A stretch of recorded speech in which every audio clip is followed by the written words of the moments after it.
Results. Every once in a while, you got to take a measure, see how you're doing with these three pieces: philosophy, attitude, activity. Now we take a measure called results. What is the results at the end of the day, the results at the end of the week? You can't let too much time go by without checking. When time goes by, 6 years I'd been out there working when I met my teacher, Mr. Shope. Shope said, well, Mr. Rohn, let's just go through a little summary here. He said, in the last 6 years, how much money have you saved and invested? Let's go through a little tab list here. How much money have you saved and invested the last 6 years? I said, what? 0. He said, you have messed up. You remember these notes. I like that. You've messed up. He said, who sold you on that plan? I thought, my gosh, the man's right. I'm a nice guy. I bought the wrong plan. What if you were 50 and broke? Right? Didn't need to change countries. Bought the wrong plan. What a sad scenario that would be. But Shope said these questions. Let's go through some results. He said, how many books have you read in the last 90 days? I said, what? 0. Wisdom of the world available? Change your life, change your future? Wisdom of the world available? Develop any skill you want, earn the kind of income you want, have all the treasures you want, equities you want, relationship with your family that you want, everything that you want available, and the wisdom of the world to help you get it. Haven't read any books in the last 90 days. My teacher said, Mr. Rohn, you have messed up. I'm telling you, you've got the deal. Shope said, Mr. Rohn, in the last 6 months, how many classes have you taken to improve your skills or to develop new skills? Go for the American dream. Become rich and powerful and sophisticated and healthy and influential. How many classes have you taken in the last 6 months? I said, how many? 0. He said, you have messed up. He said, you don't need to unmess the country. You don't need to straighten out the perplexed. You don't need to straighten out any of this stuff. All you've got to do is look within and let results teach you a great deal about your own activity, your own attitude, and your own philosophy. I went through that process. Take this phrase home. Results is the name of the game.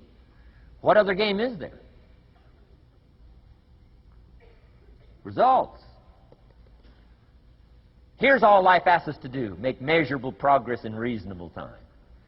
Just take home that little phrase. Good phrase. We're asked in life simply to make measurable progress in reasonable time. We demand it of our children. How many years do you want your child to spend in 4th grade? Approximately. About 1. If it looks like they're not going to make it, we pour on the pressure, called legitimate pressure, lack of results. Peer pressure, family pressure, school pressure, community pressure. Every other kind of pressure we can bring to bear. What? You can't stay more than 1 year in 4th grade.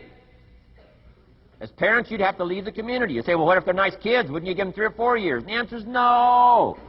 You've got to make better progress than that. So you've got to check fairly often. Some things you've got to check every day. Some things you've got to check at least by the end of the week.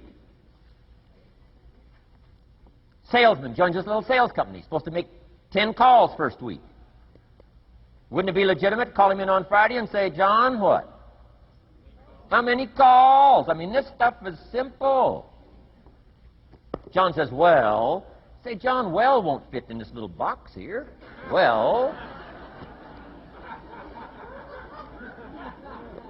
Now John starts with a story. You say, John, I made this little box so small so a story won't fit. I don't need a story. I need what? A number. A number. What will a number tell me? Everything. John's supposed to make 10 calls. What if he made 20? You say, wow. Wow. We got somebody. What if he only made 1 call? Whoa. Will that tell us something about John's philosophy? And the answer is yes. Will it tell us something about his attitude? Of course. Will it tell us something about his disciplines? Of course. And if he wants a lesson in life change, all he has to do is be willing to face the numbers and come up with the results that will teach you to either celebrate if you got good results or fix whatever needs to be fixed in your philosophy, attitude, activity called disciplines. You don't need to go anywhere else. I do believe in affirmations. They are valuable as long as you affirm the truth. Because it says in ancient scripts, the truth, what? Will set you free. Free to do what? Amend your errors and pick up new disciplines. That's what the truth is for, to help us amend our errors and pick up the disciplines for life change. That's what the truth is for. So I do believe in affirming the truth. If you're broke, best thing to affirm is, I am broke. You put that up on the refrigerator where you can see it every day. I mean, that's how you do that. Now, if you need a little additional affirmation, you just put up there, I'm 40 and broke. I mean, you know, that ought to do it. And if you need just a little more, put up there, I live in America and I'm 40 and broke. That's enough to turn your life around. It says, hey, something is wrong. Somewhere I have messed up. And I'm telling you, if you'll start with that, it's called the process of life change, and it doesn't matter how small the process is to start. One discipline starts it, and then one discipline feeds another, and the first thing you know, you've got this whole cycle in an upward positive motion. And it's called life change. It's called income change. It's called health change. Relationship with your family change.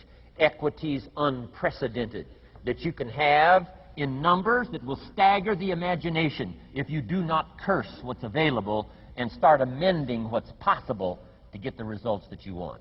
I don't think I can put it in any better language.